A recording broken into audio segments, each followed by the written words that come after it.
നമസ്കാരം. നോക്കാം ഈ മണിക്കൂറിലെ പ്രധാന വാർത്തകൾ. നടിയെ ആക്രമിച്ച കേസിൽ വിധി ഡിസംബർ 8-ന്. 8-ാം പ്രതി ദിലീപിന് നിർണായകം. കേസ് പരിഗണിക്കുന്നത് എറണാകുളം പ്രിൻസിപ്പൽ സെഷൻസ് കോടതി. വിധി വരുന്നത് കുറ്റകൃത്യം നടന്ന 8 വർഷത്തിനു ശേഷം.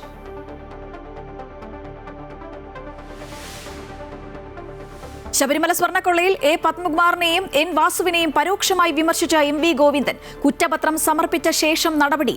പാർട്ടി വിശ്വസിച്ച് ചുമതല ഏൽപ്പിച്ചവർ നീതി പുലർത്തിയില്ല എന്ന് പത്തനംതിട്ട ജില്ലാ കമ്മിറ്റിയിൽ സംസ്ഥാന സെക്രട്ടറി. എൻ വാസുവിന്റെ ജാമ്യാപേക്ഷയിൽ അടുത്ത മാസം 3-ന് വിധി.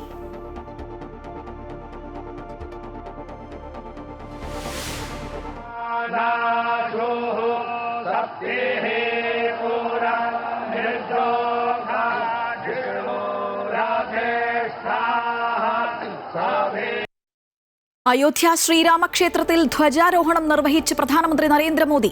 രാമക്ഷേത്രം ഭാരതീയ സംസ്കാരത്തിന്റെയും പൈതൃകത്തിന്റെയും പ്രതീകമെന്ന് മോദി. ചടങ്ങിൽ പങ്കെടുത്ത RSS സർസംഘചാലക് ഡോക്ടർ മോഹൻ ഭാഗവത് ഉൾപ്പെടെയുള്ള പ്രമുഖർ.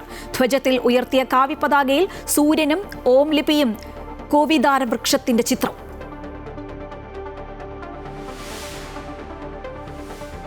പോലീസിന് നേരെ ബോംബെറിഞ്ഞ കേസിൽ പയ്യന്നൂരിലെ LDF സ്ഥാനാർത്ഥി VK നിഷാദിന് 20 വർഷം തടവ്. നിഷാദിന് ജനപ്രതിനിധിയാകുന്നതിൽ വിധി തടസ്സം. തദ്ദേശ തെരഞ്ഞെടുപ്പിൽ മുന്നണികളിലെ പ്രതിസന്ധി തുടരുന്നു. തൃശൂർ DCC പ്രസിഡന്റിനെതിരെ പോസ്റ്റർ. 20 ലക്ഷത്തിന് ഒല്ലൂർ സെന്റർ ഡിവിഷൻ സീറ്റ് വിറ്റു എന്ന ആരോപണം. സീറ്റ് വിഭജന തർക്കത്തെ തുടർന്ന് കാസർഗോഡ് DCC വൈസ് പ്രസിഡന്റ് രാജിവെച്ചു. സംസ്ഥാനത്ത് എല്ലായിടത്തും പ്രൈമറി, അപ്പർ പ്രൈമറി സ്കൂളുകൾ തുടങ്ങണമെന്ന് സുപ്രീം കോടതി. 1 കിലോമീറ്റർ ചുറ്റളവിൽ പ്രൈമറി സ്കൂളും 3 കിലോമീറ്ററിനുള്ളിൽ അപ്പർ പ്രൈമറി സ്കൂളും ഉറപ്പാക്കാൻ നിർദ്ദേശം.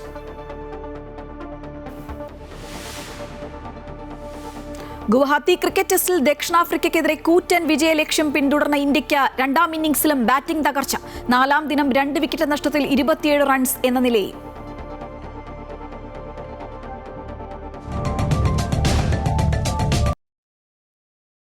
കൊച്ചിയിൽ നടിയെ ആക്രമിച്ച കേസിൽ ഡിസംബർ 8-ന് കോടതി വിധി പറയും. 7 വർഷവും 8 മാസവും നീണ്ട വിചാരണ നടപടികൾക്കൊടുവിലാണ് എറണാകുളം പ്രിൻസിപ്പൽ സെഷൻസ് കോടതി വിധി പറയാൻ പോകുന്നത്. നടൻ ദിലീപ് ഉൾപ്പെടെ കേസിലെ 10 പ്രതികളും ഡിസംബർ 8-ന് ഹാജരാകണമെന്നാണ് കോടതി നിർദ്ദേശം. 2017 ഫെബ്രുവരി മാസം 17-നാണ് കൊച്ചി നഗരത്തിൽ ഓടുന്ന വാഹനത്തിൽ വെച്ച് നടി ആക്രമിക്കപ്പെട്ടത്. 2018 മാർച്ചിൽ കേസിന്റെ വിചാരണ നടപടികൾ ആരംഭിച്ചു. സംഭവബഹുലമായിരുന്നു ഈ കേസിന്റെ ഓരോ ഘട്ടവും. പൾസർ സുനി 1-ാം പ്രതിയായ കേസിൽ നടൻ ദിലീപ് 8-ാം പ്രതിയാണ്. ആദ്യം 7 പ്രതികളുണ്ടായിരുന്ന കേസിൽ പിന്നീട് ദിലീപിനെ 8-ാം പ്രതിയാക്കി അനുബന്ധ കുറ്റപത്രം സമർപ്പിക്കുകയായിരുന്നു. 1700ഓളം തെളിവുകളാണ് കേസിലുള്ളത്. 261 സാക്ഷികളെ വിസ്തരിച്ചു. ഇതിൽ സിനിമാ മേഖലയിൽ നിന്നടക്കം 28 പേർ കൂറുമാറി. കോവിഡും പ്രോസിക്യൂട്ടർ പിന്മാറിയതുമെല്ലാം കേസിൽ വലിയ കാലതാമസമുണ്ടാക്കി. നിരവധി തവണ സുപ്രീം കോടതി സമയപരിധി നിശ്ചയിച്ചു.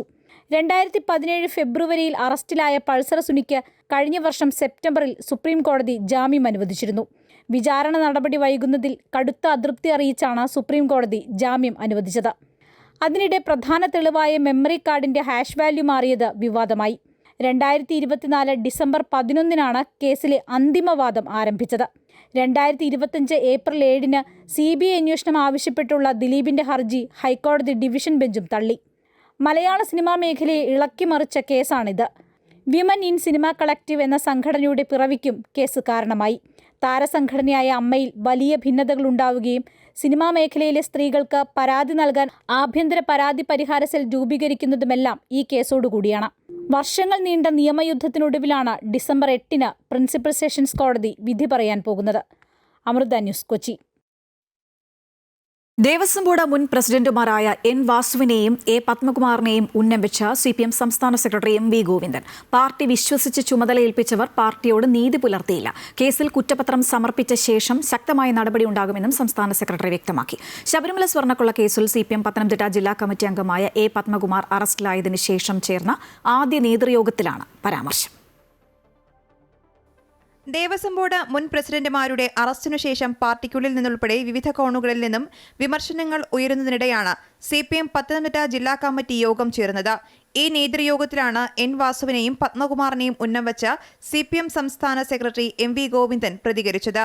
പാർട്ടി വിശ്വസിച്ച് ചുമതല ഏൽപ്പിച്ചവർ പാർട്ടിയോട് നീതി പുലർത്തിയില്ല.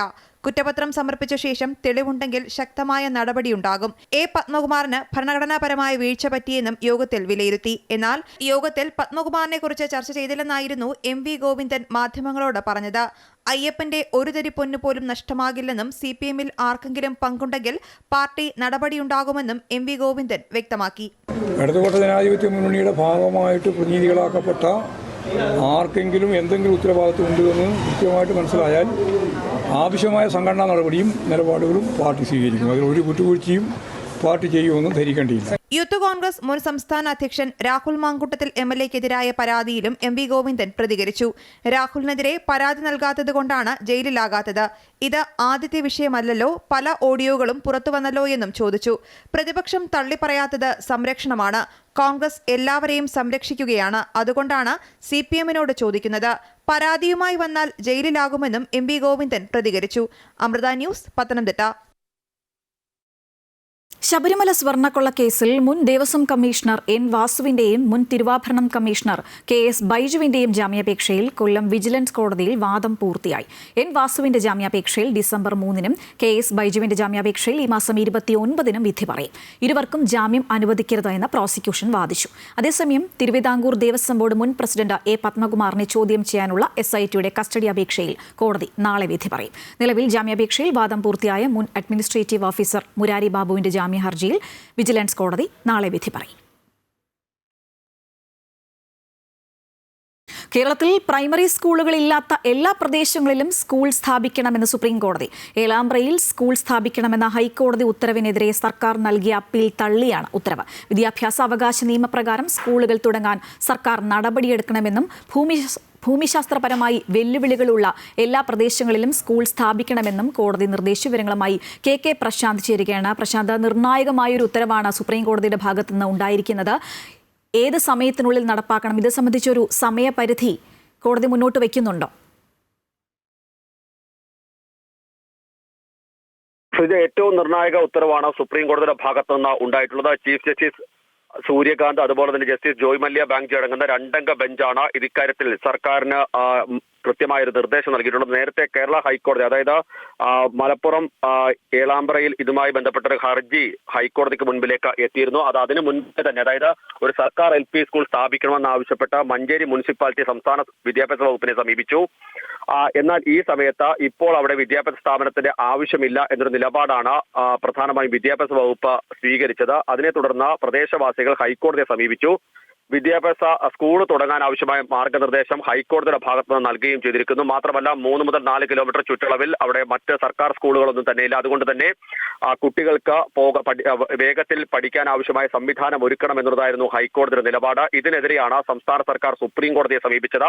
ഈ ഹർജി ഈ രണ്ടംഗ ബെഞ്ച് പൂർണ്ണമായി തള്ളുകയും 2009 വിദ്യാഭ്യാസ അവകാശ നിയമത്തിന്റെ അടിസ്ഥാനത്തിൽ ഈ സ്കൂളുകൾ ഇല്ലാത്ത സ്ഥലങ്ങളിൽ നിർബന്ധമായും സ്കൂളുകൾ സ്ഥാപിക്കാനുള്ള നിർദ്ദേശമാണ് പ്രധാനമായി നൽകിയിട്ടുള്ളത്. ഇതിൽ ഏറ്റവും പ്രധാനപ്പെട്ട കാര്യം 1 കിലോമീറ്റർ ചുറ്റളവിൽ LP സ്കൂളും 2 കിലോമീറ്റർ ചുറ്റളവിൽ UP സ്കൂളും സ്ഥാപിക്കണം എന്നുള്ളതാണ് പ്രധാനപ്പെട്ട കാര്യം. മറ്റൊരു കാര്യം കൂടി ഇതിൽ പറയുന്നുണ്ട്. അതിൽ ഭൂമിശാസ്ത്രപരമായ കാര്യങ്ങളോ അല്ലെങ്കിൽ സാമ്പത്തിക പ്രതിസന്ധികളോ ഒന്നും തന്നെ ഇത്തരം കാര്യങ്ങളിൽ മുന്നോട്ട് വെക്കരുത് എന്നുകൂടിയാണ് ഇപ്പോൾ സുപ്രീം കോടതി വ്യക്തമാക്കുന്നത്. 3 മാസത്തിനുള്ളിൽ തന്നെ ഇക്കാര്യത്തിൽ തീരുമാനം ഉണ്ടാകണം. നയപരമായ തീരുമാനമെടുത്ത് നടപടികൾ മുന്നോട്ട് കൊണ്ടുപോകണം എന്നുള്ളതാണ് ഇപ്പോൾ സുപ്രീം കോടതി വ്യക്തമാക്കിയിരിക്കുന്നത്.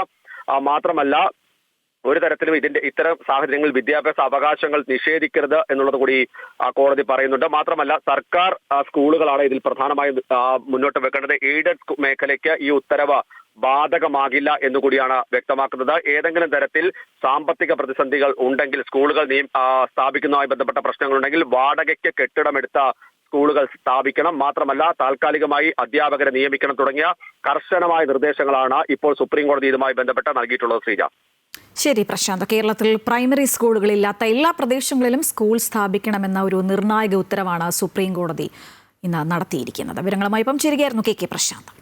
നൂറ്റാണ്ടുകളുടെ കാത്തിരിപ്പിന് വിരാമം. അയോധ്യയിലെ രാമക്ഷേത്രം അതിന്റെ പൂർണ്ണതയിലെത്തി. രാമക്ഷേത്രത്തിലെ ധ്വജാരോഹണം പ്രധാനമന്ത്രി നരേന്ദ്രമോദി നിർവഹിച്ചു.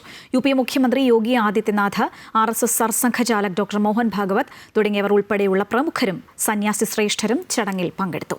30 അടി നീളമുള്ള ധ്വജത്തിൽ ഉയർത്തിയ കാവി നിറത്തിലുള്ള പതാകയിൽ സൂര്യനെയും ഓംകാരവും കുവിതാര വൃക്ഷത്തിന്റെ ചിത്രവും ആലേഖനം ചെയ്തിട്ടുണ്ട്.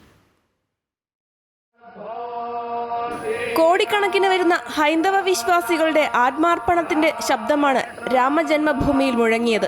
2020 തുടങ്ങിയ ശ്രീരാമക്ഷേത്രത്തിന്റെ നിർമ്മാണത്തിന്റെ പ്രാണപ്രതിഷ്ഠ നടന്നത് 2024.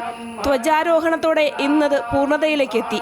പ്രധാനമന്ത്രി നരേന്ദ്രമോദിയും RSS സർസംഘ ചാലക് ഡോക്ടർ മോഹൻ ഭാഗവതും ചേർന്ന് ധ്വജാരോഹണം നിർവഹിച്ചു. സൂര്യൻ, ഓം, കവിതാര വൃക്ഷം എന്നിവ ആലേഖനം ചെയ്ത കാവിപ്പതാക ഭാരതീയ സംസ്കാരം വിളിച്ചോതി ധ്വജത്തിൽ ഉയർന്നു നിന്നു.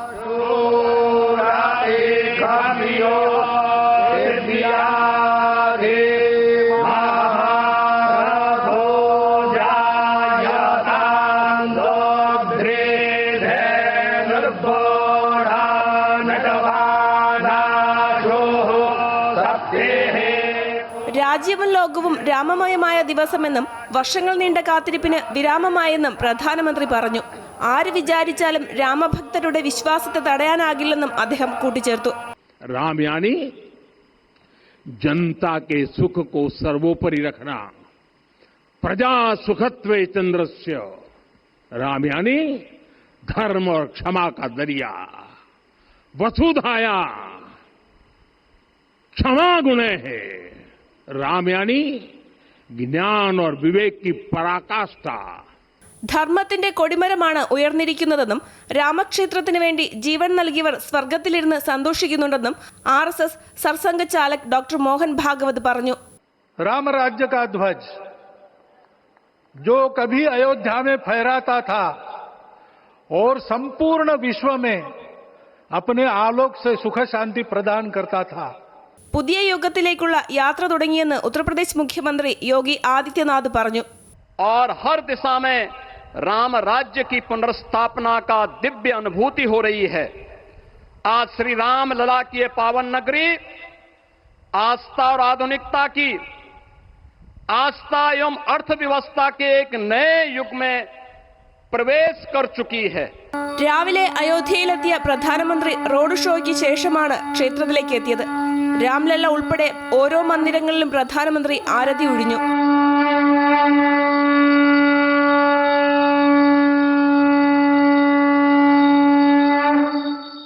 ഉത്തർപ്രദേശ് ഗവർണർ ആനന്ദിബെൻ പട്ടേൽ, കാശി, അയോധ്യ എന്നിവിടങ്ങളിൽ നിന്നുള്ള 108 സന്യാസി വര്യന്മാർ, കലാകായിക സാംസ്കാരിക രംഗത്തെ പ്രമുഖർ എന്നിവർ ചടങ്ങുകളുടെ ഭാഗമായി. ക്ഷേത്രത്തിന്റെ നിർമ്മാണത്തിൽ പങ്കാളികളായ തൊഴിലാളികൾ, ശില്പികൾ, പ്രദേശത്തെ ജനങ്ങൾ എന്നിവരുടെയും പങ്കാളിത്തം ഉറപ്പാക്കിയിരുന്നു. ഇവരുമായി പ്രധാനമന്ത്രി നരേന്ദ്രമോദി സംവദിച്ചു. അമൃത ന്യൂസ്, ന്യൂഡൽഹി. രാമജന്മഭൂമിയിൽ ഇനി ശ്രീരാമന്റെ പതാകയും ഓംകാരവും സൂര്യനും കോവിദാരവും ആലേഖനം ചെയ്ത സവിശേഷ ധ്വജമാണ് അയോധ്യയിൽ ഇനി പാറുന്നത്. രാമരാജ്യത്തിന്റെ ആദർശങ്ങൾ ഉൾക്കൊള്ളുന്ന കാവിപ്പതാക അയോധ്യയ്ക്ക് സ്വന്തം. അയോധ്യയുടെ സൂര്യവംശി രഘുകുല പാരമ്പര്യങ്ങളുടെ അഭിമാനകരമായ ഓർമ്മപ്പെടുത്തൽ കൂടിയാണ് ഈ പതാക. 3 ചിഹ്നങ്ങളാണ് പതാകയിലുള്ളത്: ഓം, സൂര്യൻ, കോവിദാരം. പതാകയിൽ ചിത്രീകരിച്ചിരിക്കുന്ന സൂര്യൻ ശ്രീരാമന്റെ സൂര്യവംശി പാരമ്പര്യത്തെ സൂചിപ്പിക്കുന്നു. വാൽമീകി രാമായണത്തിലെ പരാമർശമുള്ള വൃക്ഷമാണ് കോവിദാരം. ആദിമന്ത്രമാണ് ഓംകാരം. ക്ഷേത്രത്തിലെ ശിഖരത്തിലെ 191 അടി ഉയരത്തിലാണ് പതാക സ്ഥാപിച്ചത്. കാവി നിറത്തിൽ ത്രികോണ ആകൃതിയിലാണ് പതാക.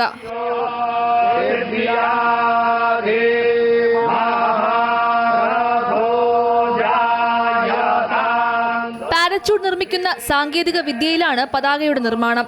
ഏതുതരം കാലാവസ്ഥയെയും പ്രതിരോധിക്കാൻ സാധിക്കും. കൂടുതൽ കാലം നിലനിൽക്കുന്നതിന് വേണ്ടിയാണ് ഈ രീതിയിൽ നിർമ്മാണം.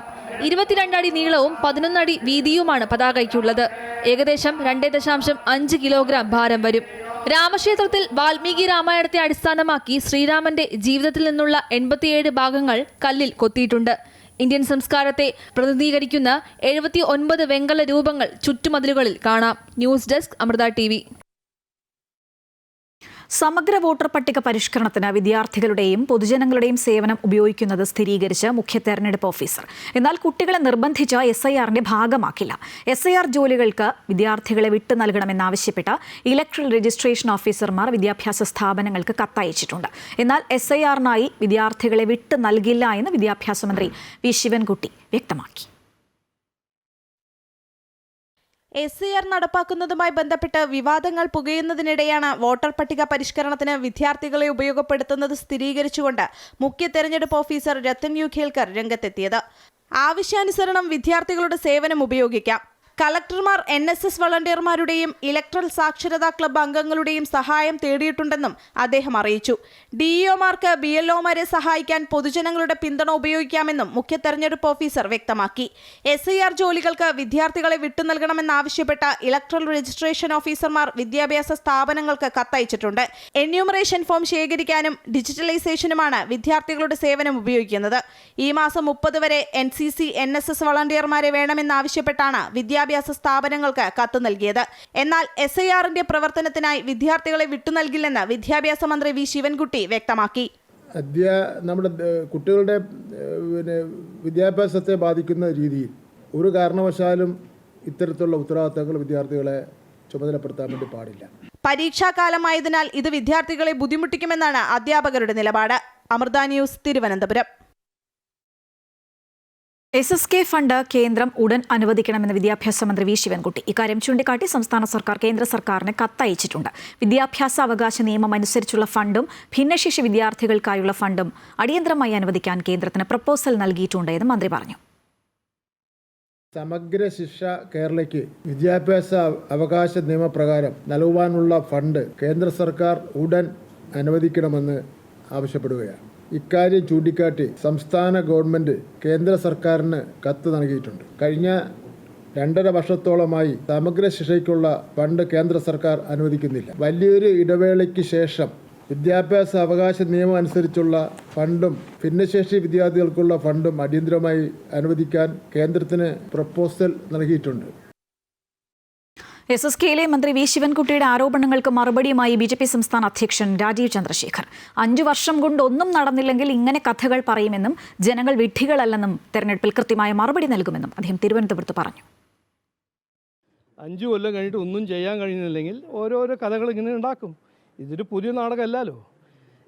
നോക്കൂ, ജനങ്ങളെ വിഡ്ഢിയാക്കുന്ന ഈ ഒരു രാഷ്ട്രീയത്തിന് സമയം കഴിഞ്ഞു.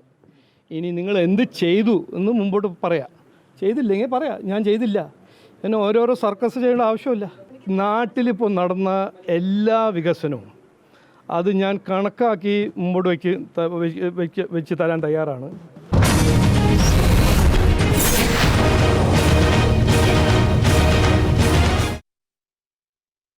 കണ്ണൂർ പയ്യന്നൂരിൽ പോലീസിന് നേരെ ബോംബെറിഞ്ഞ കേസിൽ CPM പ്രവർത്തകർക്ക് 20 വർഷം തടവും പിഴയും.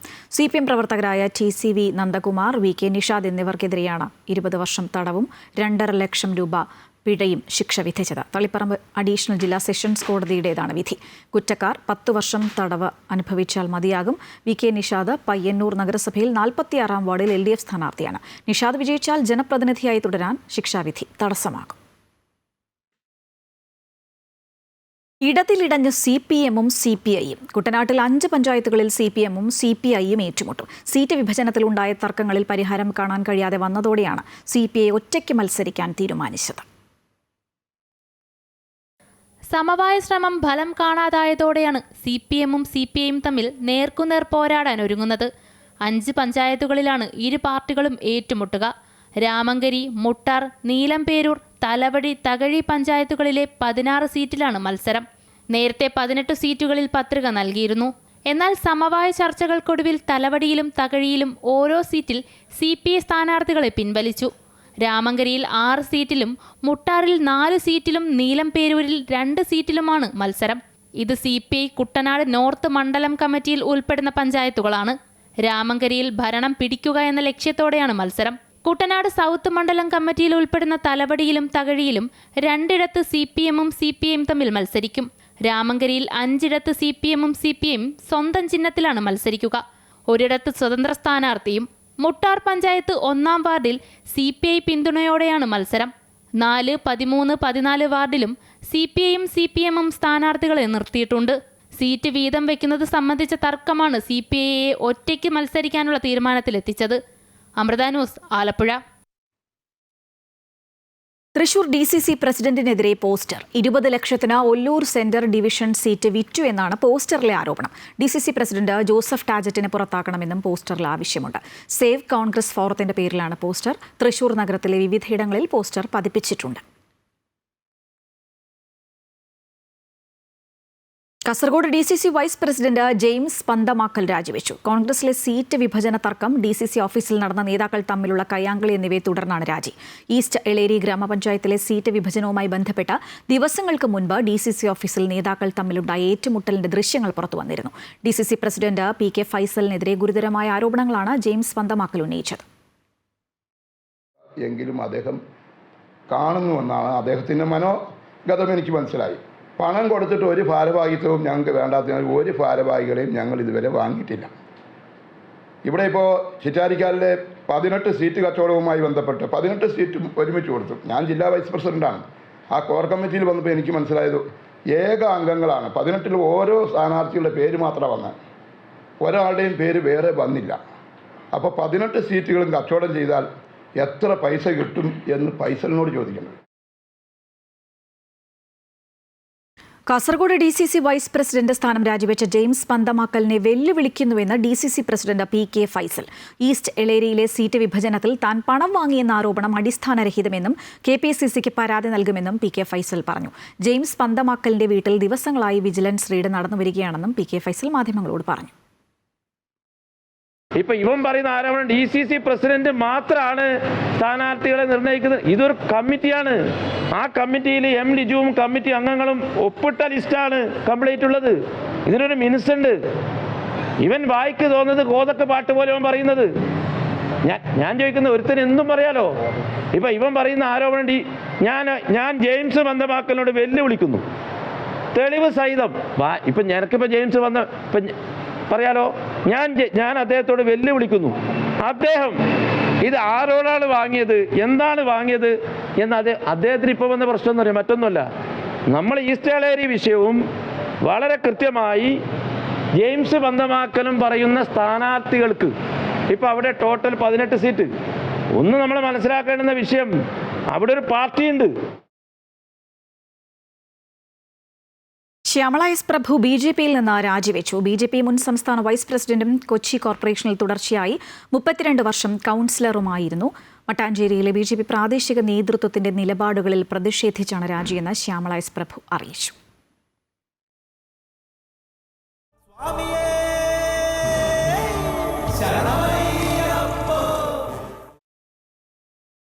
തുടർച്ചയായ 2ാം ദിനവും ശബരിമലയിൽ അയ്യപ്പ ഭക്തരുടെ തിരക്ക് തുടരുന്നു. 6 മണിക്കൂറോളം ക്യൂ നിന്നാണ് പുലർച്ചെ അയ്യപ്പ ഭക്തർ ശബരിമലയിൽ ദർശനം നടത്തിയത്. ഇന്നിതുവരെ 50,000-ത്തിലധികം അയ്യപ്പ ഭക്തരാണ് സന്നിധാനത്ത് ദർശനം നടത്തിയത്. തിരക്ക് കണക്കിലെടുത്ത് 5000 പേർക്ക് മാത്രമാണ് ഇന്ന് സ്പോട്ട് ബുക്കിംഗ് അനുവദിച്ചത്. ശബരിമലയിൽ ഇന്നലെ ഉണ്ടായ വൻ തിരക്കിന് പിന്നാലെ ഇന്നും അയ്യപ്പ ഭക്തരുടെ വരവ് വർദ്ധിക്കുകയാണ്. ഇന്നലെ 1,17,000 അയ്യപ്പ ഭക്തരാണ് ശബരിമലയിൽ ദർശനം നടത്തിയത്. ഇതുവരെയുള്ള കണക്ക് പ്രകാരം ഏറ്റവും കൂടുതൽ അയ്യപ്പ ഭക്തർ എത്തിയത് ഇന്നലെയാണ്. ഇതിന്റെ തുടർച്ചയായി ഇന്നും ശബരിമലയിൽ അയ്യപ്പ ഭക്തരുടെ തിരക്ക് വർദ്ധിക്കുന്നു. രാവിലെ 6 മണിക്കൂറോളം ക്യൂ നിന്നാണ് അയ്യപ്പ ഭക്തർ ദർശനം നടത്തിയത്. 11 മണിവരെയുള്ള കണക്ക് പ്രകാരം 50,000-ത്തിന് മുകളിൽ അയ്യപ്പ ഭക്തരാണ് ശബരിമലയിലേക്ക് എത്തിയത്. തിരക്ക് കണക്കിലെടുത്ത് സ്പോട്ട് ബുക്കിംഗ് 5000-ആയി കുറച്ചെങ്കിലും മല കയറുന്ന അയ്യപ്പ ഭക്തരുടെ എണ്ണം വർദ്ധിച്ചുകൊണ്ടേയിരിക്കുന്നു. നിലവിൽ 70,000 പേർക്കാണ് വെർച്വൽ ക്യൂ വഴി ബുക്കിംഗ് അനുവദിച്ചിരിക്കുന്നത്. കൂടുതലും അന്യസംസ്ഥാന അയ്യപ്പ ഭക്തരാണ് ദർശനത്തിനായി എത്തുന്നത്. ശബരിമലയിൽ ഡ്യൂട്ടിയിലുണ്ടായിരുന്ന ആദ്യ സംഘം പോലീസുകാർ ഇന്ന് മലയിറങ്ങും. പുതിയ ബാച്ച് പോലീസ് സേന വൈകിട്ടോടെ ചുമതലയേൽക്കും. 1300 പേരടങ്ങുന്ന സംഘമാണ് പുതിയതായി ചുമതലയേൽക്കുന്നത്. അമൃത ന്യൂസ്, സന്നിധാനം. ശബരിമലയിലെ അന്നദാനത്തിൽ പുലാവും സാമ്പാറും എന്ന മെനു മാറ്റി പപ്പടവും പായസവും അടങ്ങുന്ന കേരളീയ സദ്യ നൽകുമെന്ന് Devaswom board president K. Jayakumar. Thiruvithamkoor Devaswom board president സ്ഥാനം ഏറ്റെടുത്ത ആദ്യ ബോർഡ് യോഗത്തിന് ശേഷം മാധ്യമങ്ങളോട് പ്രതികരിക്കുകയായിരുന്നു അദ്ദേഹം. എരുമേലിയിൽ കൂടി സ്പോട്ട് ബുക്കിംഗ് നടത്തുമെന്നും ഡിസംബർ 18-ന് ഉന്നതതല യോഗം ചേരുമെന്നും അദ്ദേഹം പറഞ്ഞു. ഈ ശബരിമലയിലെ അന്നദാനത്തെ പറ്റിയുള്ളൊരു തീരുമാനമാണ്. നിർഭാഗ്യവശാൽ നേരത്തെ ഉണ്ടായിരുന്ന ഒരു മെനു എന്ന് പറയുന്നത് ഉച്ചയ്ക്ക് പുലാവും സാമ്പാറും കൊടുക്കുക എന്നൊരു വളരെ വിചിത്രമായിട്ടുള്ളൊരു മെനു അവിടെ നിലവിലിരുന്നു. കാരണം ഉത്തരേന്ത്യൻ പുലാവും ദക്ഷിണേന്ത്യൻ സാമ്പാറുമായിട്ടുള്ളൊരു ദേശീയ ഐക്യം ആ മെനുവിലൂടെ നടപ്പിലായിരുന്നു. അത് വരുന്ന ഭക്തജനങ്ങൾക്ക് തീരെ അത് ഹിതകരമായിരുന്നില്ല എന്ന് നമുക്ക് തന്നെ അറിയാം. അത് ഏതായാലും അത് മാറ്റി നമ്മുടെ കേരളീയമായ സദ്യ കൊടുക്കണം എന്നുള്ള ഇന്നൊരു തീരുമാനം എടുത്തിരിക്കുകയാണ്. സദ്യ എന്ന് പറഞ്ഞാൽ വെറും സദ്യയല്ല, വിത്ത് പപ്പടത്തോടും പായസത്തോടും കൂടിയ സദ്യ ഈ അയ്യപ്പന്മാർക്ക് കൊടുക്കണം. ഇന്നിപ്പോൾ നമ്മൾ എരുമേലിയിൽ കൂടി ഈ സ്പോട്ട് ബുക്കിംഗ് കൊടുക്കാൻ തീരുമാനിച്ചിട്ടുണ്ട്. ഇപ്പോൾ എരുമേലില്ലാതിരിക്കുകയായിരുന്നു. ശബരിമല സീസൺ ഭംഗിയാക്കാനുള്ള ഒരുപാട് കാര്യങ്ങൾ ഇപ്പോഴേ ചെയ്തെടുക്കാൻ പറ്റും. ആ ഒരു സമന്വയത്തിന് വേണ്ടിയിട്ട് ഞാൻ 18-ാം തീയതി ഫുൾ ബോർഡ് തന്നെ മാസ്റ്റർ പ്ലാൻ കമ്മിറ്റിക്കാരെ വിളിച്ചിരിക്കുകയാണ്. ജസ്റ്റിസിനെ വിളിച്ചിട്ടില്ല, അദ്ദേഹത്തിന് വിളിക്കേണ്ട കാര്യമില്ല.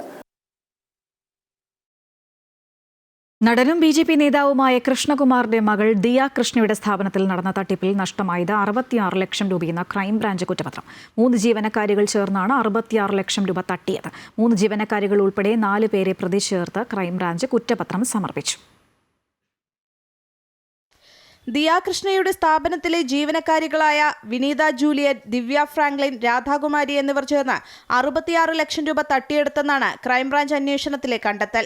വിനീതയുടെ ഭർത്താവ് ആദർശിനെയും പ്രതി ചേർത്തിട്ടുണ്ട്. ദിയ കൃഷ്ണയുടെ QR കോഡിന് പകരം ജീവനക്കാരികളുടെ QR കോഡ് വഴി പണം തട്ടിയെടുക്കുകയായിരുന്നു. പ്രതികൾ ആഡംബര ജീവിതത്തിനായി പണം ഉപയോഗിച്ചുവെന്നാണ് പോലീസ് വ്യക്തമാക്കുന്നത്. വിശ്വാസവഞ്ചന, മോഷണം, കൈവശപ്പെടുത്തൽ, ചതി എന്നിവയാണ് ഇവർക്കെതിരെ ചുമത്തിയിരിക്കുന്ന കുറ്റങ്ങൾ. 2 വർഷം കൊണ്ടാണ് പണം തട്ടിയെടുത്തത്. പണം തട്ടിയെന്ന് കാട്ടി കൃഷ്ണകുമാർ തന്നെയാണ് തിരുവനന്തപുരം അസിസ്റ്റന്റ് കമ്മീഷണർക്ക് പരാതി നൽകിയിരുന്നത്. ഈ പരാതിയിൽ മ്യൂസിയം പോലീസ് കേസെടുത്തിരുന്നു. അതേസമയം കൃഷ്ണകുമാർ ജീവനക്കാരികളെ തട്ടിക്കൊണ്ടുപോയെന്ന കേസിലും അന്വേഷണം അന്തിമഘട്ടത്തിലാണ്. ജീവനക്കാരികളാണ് കൃഷ്ണകുമാറിനെതിരെ എതിർ പരാതി നൽകിയത്. അമൃത ന്യൂസ്, തിരുവനന്തപുരം.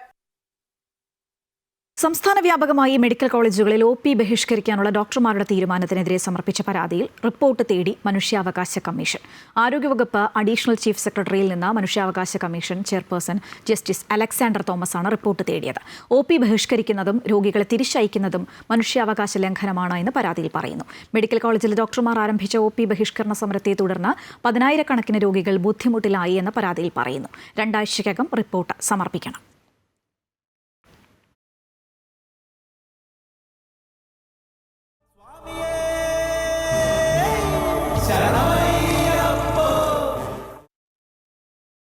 ശബരിമലയിൽ ദീപാരാധന സമയമാണ്. അവിടെ നിന്നുള്ള തത്സമയ ദൃശ്യങ്ങളിലേക്ക്.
സന്നിധാനത്ത് ദീപാരാധനാ സമയമായിരുന്നു. അവിടെ നിന്നുള്ള തത്സമയ ദൃശ്യങ്ങളാണ് കണ്ടത്. മറ്റൊരു വാർത്തയിലേക്ക്.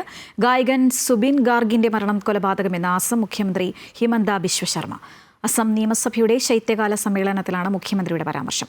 സുബീന്റെ മരണത്തിൽ CBI അന്വേഷണം വേണമെന്ന പ്രതിപക്ഷ ആവശ്യം മുഖ്യമന്ത്രി തള്ളി. നിലവിലെ അന്വേഷണത്തിൽ പൂർണ്ണ വിശ്വാസമെന്നും മുഖ്യമന്ത്രി വ്യക്തമാക്കി. പ്രത്യേക അന്വേഷണ സംഘമാണ് നിലവിൽ കേസ് അന്വേഷിക്കുന്നത്. പ്രതിപക്ഷം കൊലയാളികളെ സംരക്ഷിക്കുന്നുവെന്നും മുഖ്യമന്ത്രി ആരോപിച്ചു. যিদিনাখন তদন্ত ৰিপৰ্ট আহিব, চাৰ্জশ্বিট আহিব, সিদিনাখন যদি কোনোবা উকিলে কয় this is a week charge sheet, বেলেগ কথা।